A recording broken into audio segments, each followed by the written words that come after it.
All right, big winner from Saturday on the pay-per-view card. To open the pay-per-view card was Joe Pyfer. Massive win for him. Very impressive win against Abus Magomedov. He's kind enough to join us. Body bags himself. Always great to talk to him. There he is. Hello, Joe. How are you? What's up? How you doing, Ariel? I'm You're on here again, bro. I'm good. always. You're looking good. I like this. A crystal clear setup here. What is it? Is this like your streaming gaming room or something? Yeah, so this is my gamer room. I would show you. It's a freaking mess, Okay. but yeah, this is my gamer room where I put Call of Duty. I got big ass screens and stuff. I moved into a house, a new place. I got out of a condo. Finally got into a nice home, um, like a month and a half Oh, ago. wow. First house? Very happy, man. Yeah, fresh house, new. That's amazing. Was that a big Yeah, deal for you? Is that something that was on the list of hell things yeah. you wanted to accomplish? Yeah, bro. Like, I've never had like a super nice home other than my wrestling coaches that I lived in. And I was living in a condo life, grinding it out for a little bit till, I had the financial stability to, get a better place. And I love it, man. So I'm very, very, very happy in my life right now. And yeah, it continues to get better, through the hard work that I'm doing. And I'm just grateful, man. I'm very happy. Three, what is it now? 3 wins in a row. You're active. You appear to be healthy. Does it feel like it's all coming together for you? We've talked a lot about your upbringing and everything you've had to overcome. Does it feel like life is starting to come together for you? I think it's always been coming together, Ariel. I think, the goods, the bads, through my bad attitudes, for my good attitudes. I think this is all part of my story. This is all part of me. This is all part of Joe Pyfer. And, I think it's always been good. It's just, I've been consistent and fighting through injuries and fighting through back surgery and elbows and all these things. And I even have to get another little surgery right after this fight. It's a cleanup, so it's not that long of a recovery, maybe like 8 weeks. But yeah, man, I think it's always been good. It's just now I'm starting to get a little bit of a reward from it. And I think the reward is just the satisfaction of, like you said, being healthier than I've been and coming into my stride and just maturing as a fighter and as a person, man. So I'm always gonna have that immaturity to me. I think that's the fun side of me. And but yeah, man, I'm grateful. That cleanup, is that the elbow as well? Yeah, it's my left elbow. It's not my bad elbow, the one like the bad elbow that I Yeah. broke. But I've had surgery on both of them. This will be my fourth surgery. Damn. It's just I from punching, man. I just keep shattering like little pieces of bone, and yeah, the best way to explain it is that my bone density can't handle the impact as much as we do it, and I think that's kind of across the board for all fighters. And but unfortunately, with me, my bones can't take the power. I guess I'm not sure. Did that bother you in the build up to the fight? Oh yeah, oh yeah. Like if my hand got pushed into me, my whole hand would go numb and my arm Wow. would drop. And yeah, it was definitely a struggle, man. And like even the fight, like on an extension, my left elbow is just so sore and tender because the bone fragments are right on the nerve. So every time I extend, I'm like kind of digging the bone into the nerve. So it's definitely uncomfortable. So you said in the post fight interview with Joe Rogan, you said essentially like you felt off, like you felt like your body wasn't there, or maybe your mind wasn't there, but you just felt like a little bit lethargic. Was this part of the reason why? No, no, not at all. I think it was my rehydration, man. I'm a big dude and I cut a lot of weight for this division.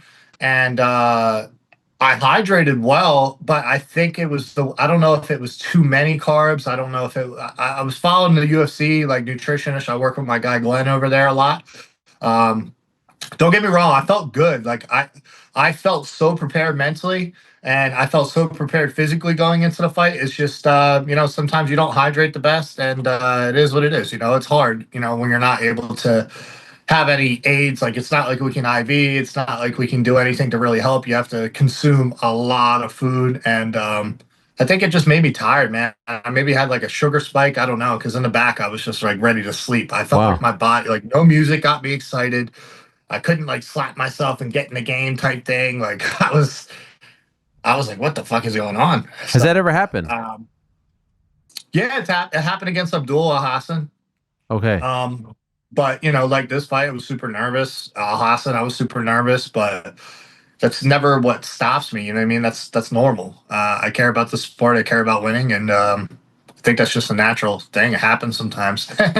You get nervous? You don't strike me as the Hell yeah. type to get nervous. I'm always nervous because I care. Like I said, I care about it, but I don't like, bro. I can handle pressure. I handle the spotlight very well. Like I don't care who's there. I love the crowd. I don't really care for what they think or feel, or anything like that. Like I don't care for all the lights and all the extra stuff. It's just, I don't care about that one person that's in front of me. So yeah, but absolutely, I get nervous. I'm human. By the way, one surprise for me was, we've talked about the hair and everything. Why'd you shave your head? You went through all of that to shave your head? Well, I had the option to grow the hair. That was the whole point of it, right? It was free, and they hooked me up and everything. But I always liked being bald, man. Like I didn't get hair because I was insecure about it. I got it because it was free, and Yeah, if I want to grow hair and have a nice hairline, I can have it. And yeah, it was just I don't like having hair, man. It's easier to just shave the head and go, balls to the wall type deal, and not have to worry about my hair and I things like get it. that. So I not like I definitely have get the it. best hair care routine. I get it. I get it. Dana White told a funny story at the post-fight press conference of him, McMaynard, Sean Shelby kind of texting with each other like, what the hell's going on with all this wrestling? And then you ended up getting the submission in the second round, and then they were joking about like whether or not you were reading their text. Obviously not, but maybe Yeah. speaks to what a lot of people were thinking at that time. Why would you do that considering how great you are as a striker? Why did you decide to grapple so much with him?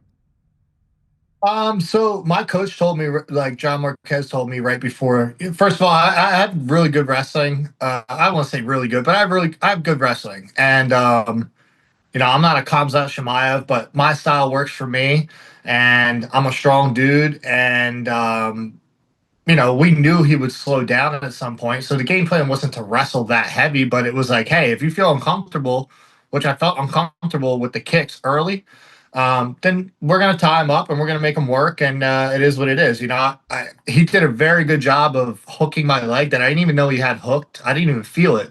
And, he elevated his hips and got a good switch. And that's what kind of put me in a bad position in the first round for the first couple minutes. But I was never, in fear of getting submitted. And I have good jujitsu, man. So I'm a black belt, and I think it's just underrated because I don't use it. I prefer to knock somebody out. I prefer to swing and bang. It's just I think just my demeanor. I like to cause damage, and even I got the submission. I would have knocked him out had he not fallen, and then, it is what it is. But, he's such a dangerous guy and a good opponent that I wasn't willing to let him up like I did Kelvin and let him off the hook. Like, I think I could have done that to Kelvin too if I went to the ground, but I really wanted to be the first guy to knock out Kelvin. So that was a different game plan for that. But, yeah, make him work, man, make him tired, and then start getting him to go on his back foot. That was the plan. Is that what Dana said to you when you left the cage? No.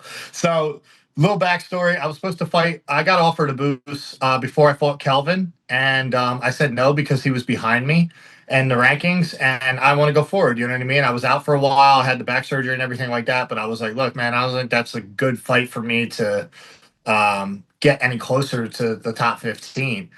He was 2-2 at the time, so I fought Kelvin, and so basically, Mick was mad at me, and for good reason. He was like, dude, you don't want to take the fight, and I'm offering you a fight. Like, if you don't take it, then you'll just kind of have to wait. And so I was like, okay, then I'll wait. Like, I just don't like the matchup coming off back surgery, and that's fine. It is what it is. So if it was somebody that was in the rankings, I would have said yes, but I just couldn't. In my brain, like, this is still a business, right? My brain is like, why would I fight a guy who's 28-6, 27-6, whatever he was at the time, and he's behind me and he's 2-2? It's a big risk to lose my spot trying to get closer to the rankings and whatever. So that was my thought process. I fight Kelvin. Abus fights Michel Pereira for a ranking spot, beats him. I beat Kelvin. I'm not ranked. He's ranked. He's 3-2. I'm 4-1 or 5-1. So I was kind of like, all right, well, now let's run it. Now it makes sense. And he's got a ranking, and I'm going to take it from him. And I also didn't like the narrative of it. Kind of came off as like I was afraid to fight him. So I hit up my manager right after I beat Kelvin, and I was like, all right, now me and Abus can run it. And that's what happened. So after I won, I was screaming at Mick that he was wrong and I'm not scared of shit and blah, blah, blah, blah, blah. And that was it. I said it in like a told you so type of way, but definitely could have came out the wrong way. Okay, so he was clearing that up. That's why he came up to you.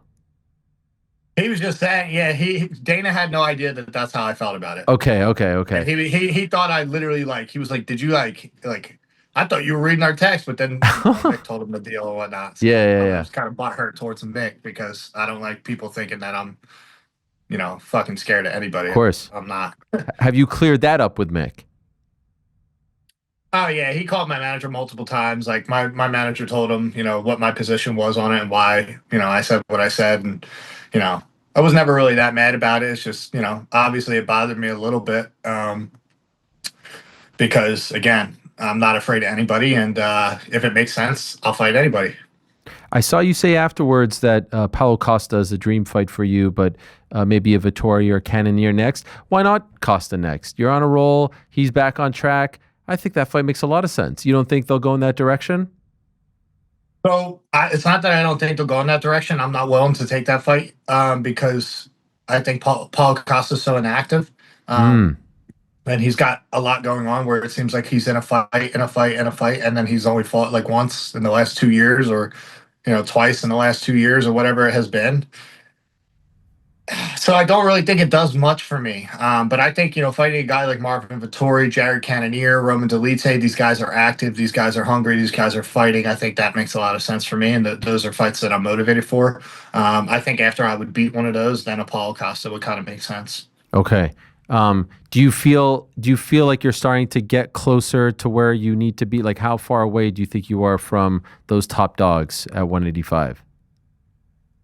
I think one more finish, honestly, if anybody in the top 15 gives me the opportunity to fight anybody in the top 10. Um, but I think I need to beat somebody in, the 10 to 15 range, Yeah. the 11 to 15 range. Because now I'm in the rankings, but I have to beat somebody in the rankings. So I think I need to finish somebody in the top five, like the back five of the 10 through 15 range. Yeah. If I can get a finish there, then that sets me up for a big fight. We're seeing Merab dominate at 135, some other champions. Do you think, Khamzat just won the belt, but do you think we're going to see him dominate for a while here? Yeah, man. I think I think Imavov is probably the best striker in the division, as far as speed, power, and things like that. He's a very complete guy. And he's gotten so much better since he was in the UFC. He went from a close fight with Fall Halls to, beating a guy like Kyle Berhalio and Brendan Allen and all these other guys where he's like, confident in himself and his skill set. So I think it's going to be a good fight. I do think that Khamzat wins it, though. I think he's just so relentless with the pressure of the wrestling. I don't know, when the last time, besides Brendan Allen, who didn't have the best showing against Imavov, I don't know how good Nasruddin is with the grappling at this stage in his career. So I would have to lean towards, Khamzat, especially being as though he was able to put that pressure on DDP, who's a very good guy, for all 5 rounds. So yeah, I think he's going to be a champion for a little while. You think DDP could get back there and win the belt, or is that just an awful matchup for him? I think it's a bad matchup for him, man. I thought DDP had a chance if he was able to get outside of the 3rd round, and Hamza is just relentless. So I don't think that he's going to have the recipe to beat Hamza. He'd have to catch him and knock him out, which he obviously has the ability to do, but I don't think it'll happen. Did you happen to see the shot after you won? You're celebrating, and then they go to the crowd, and there's a dude in there holding a newborn baby with some sort of headphones on. That's a real fan right there, man. That's a guy's committed to the game. That is insane. That is insane. That kid's got to be like 3 months old. Yeah. Baby looked young. That was pretty funny, though. I love it, though. It shows how passionate people are about the sport and, how much they love it. So the fact that I wouldn't bring my kid there, but, props to him. You said on Fight Week you stayed off social media. Is that the first time you've done that leading up to a fight? No, I did it the last one, too, for Kelvin, and I just feel it. I'm an emotional dude who, I guess reacts to a lot of shit that he shouldn't. And I've done a really good job lately. The last 2 fights of just not, giving a fuck what people have to say and disassociating and detaching from social media. And I realized a lot of my anxiety, man, a lot of pressure comes from social media, and it's all fake, man. So, I try not to I didn't look at who thought I was going to win, who thought I was going to lose. I do enjoy doing it after the fact, but yeah, no, I stay off during the whole week, man. I just need to be with my team and concentrate on the game plan. I was so focused. I was so mentally sharp. The shakeout felt fucking amazing. So I knew, even though my body didn't feel right, after he slammed my shit with that back trip, I was like, all right, I got to wake the fuck up. So do you go right after and say, okay, let me see who was picking against me? Like, how quickly do you go back on? So my media guy, one of my close friends from like high school, Chandler Henry, that did the sorry, my computer's shutting off. No problem. That does all my like documentary and like highlight videos and stuff. He goes through and like gets all that stuff. But I would say relatively fast. I like going and saying what people got to say. For sure. So I think it's funny. I relish in the fact that like when people are like, man, I fucking hate this guy, Joe Pyfer, and blah, blah, blah. Like it actually makes me laugh because I'm just a guy doing what, I want to do, which is fighting in the UFC. And, I'm fighting the best guys in the world. Like, so the reason people are more upset than me is kind of funny. Okay. So you are still, it seems, known as Body Bags. Are we going body cam off, or were you just joking with that one? Nah, I'm just joking with that one. I love it. I think it's hilarious. I apparently like this is why I like not being on social media. Apparently, I must have upset some people. I don't know how extensively. Like, I didn't get to see any of that yet, but I guess they were trying to spin it as like a racial thing or fucking just like a not funny joke. But I'm like, dude, it's funny. Like, well, the way I see it, the way I interpret body cam off is like I'm going to kill a motherfucker in there, and that's what I said I was going to do. So. That's how I interpret it. I don't interpret it as like police brutality. I understand the joke behind it for the sensitive people out there, but don't make it more than what it is. It pertains to fighting only and my opponents only. So would you change it?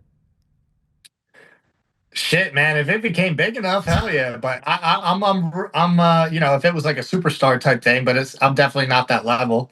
And so I'm gonna stick with the body bags, man. I think the Joe Body Bags Pyfer is fitting. I go out there and I try to body motherfuckers, and I throw caution to the wind, and I just go out there and I bang and I do what I've always done. So, and thanks to my team, we really didn't take any damage. I got to get some things checked out. Like I said, I got to do that little elbow surgery, and I also want to check the top of my right foot, make sure I didn't fracture it. So, hopefully time frame wise, I'm back in there January, February, New Year. Okay. Oh, I was just going to ask, January, February, that seems a little soon, no? With a little procedure there on the elbow and then maybe the foot. That's quick, no? That's in 3 months. Yeah, we'll see how the surgery goes, and we'll see how my recovery goes. But yeah, man, I mean, I'm hitting my stride, right? The last thing I would want to do is, I just got off the phone with my coach John Marquez, and what motivated me a lot was seeing Jack Hermanson get knocked out. Like, I was really upset by that because I know he's very good. Like, I know a lot of people are like, oh, you lost to him, blah, blah, blah. But, I have a lot of respect for Jack, and I thought he was very good. I knew I could do that to Jack like Gregory did, and it just made me disappointed in myself. Like, man, I missed that opportunity. But I needed to lose that. I needed to go through that. And, like, my point is that I've been training so consistent as a lifestyle now, where I'm not taking off too much time. I'm also not training balls to the wall all the time, but I'm really like maturing with my schedule and, how to improve as a fighter. So I want to keep that momentum going. And, the fights only get harder, right? I'm fighting the top 15 in the world. So, now there is no excuse. What's up, big guy? Who's that? The first time my dog, I'm on an interview. Hold on. Oh my gosh. Come here. Holy smokes. This guy's excited. Come here. Come here. Wow. Oh my gosh. Look at this guy. Hey, Ariel. Hi. Oh, you're on that shot. That is amazing. He's a Presa Canario, bro. He's massive. Wow. So is he just seeing you for the first time? Yeah, it's the first time he's seen me. Oh my God. That's amazing. That's how he greets you? Bro, he's so excited, bro. That's honestly, I've never loved anything more in my life. That dog is my heart, bro. It's the best. The best thing I've ever bought. Yeah, he's a big ass Presa Canario. He's like 145 pounds. But yeah, that's my baby. Baby Chris's boy. I never was a dog guy, and then we got a dog, and now I completely understand. Like, I come home, no one says a word to me. My kids, my wife, the dog is acting like I haven't seen her in 10 years. Like, she couldn't be more. It's the greatest feeling. Yeah, man. Well, especially this dog too. He's a protection dog. You know, I've had him professionally trained and everything like that. So he's a killer in one sense, and he's a sweetheart in another. And I always used to hate when people talked about their animals. Like I was like, man, shut the fuck up. Nobody cares about your Yeah. dog. But now I'm that hypocrite that where I'm like, man, my dog is my baby. I love him. I Look love at him so this. much. I really do feel like it's all coming together for you, Joe. You've got a great thing. You got a house. You got the winning streak. You got the dog. When you Yeah. were here, we met I think your girlfriend, your wife, some of your partner, right? It seems like everything's coming Yeah. together for you, Joe. Like it's a beautiful Yeah. thing. Given what you showed us, where you came from, and what you've overcome, it's nice to see it all come together for you here.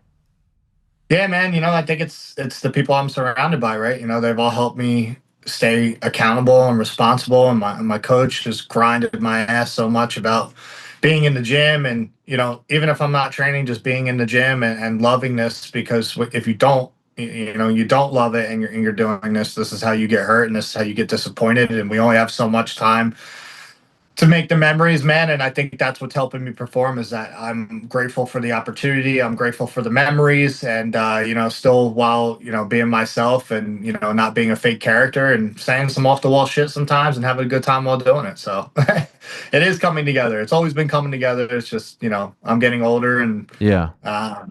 you know, I wanna try to make it. I'm trying to make the best run that I can. So if I fall short, fuck it. But at least I took that chance. You know what I mean? For That's sure. that's one thing I'll never grow old and regret. Is, you know, hey, shit, man, I felt so nervous and so scared I didn't take that opportunity, and I missed it. Fuck that. I'm gonna bite down, and I'm gonna bet on me every time. By the way, when are we going to see your boy Sean back? What's going on? Um, I don't know if anything's released, so I'm not gonna put his Okay. business out All there. right. But my man's about to get active, and Okay. I'm Okay. gonna help Good. him for it.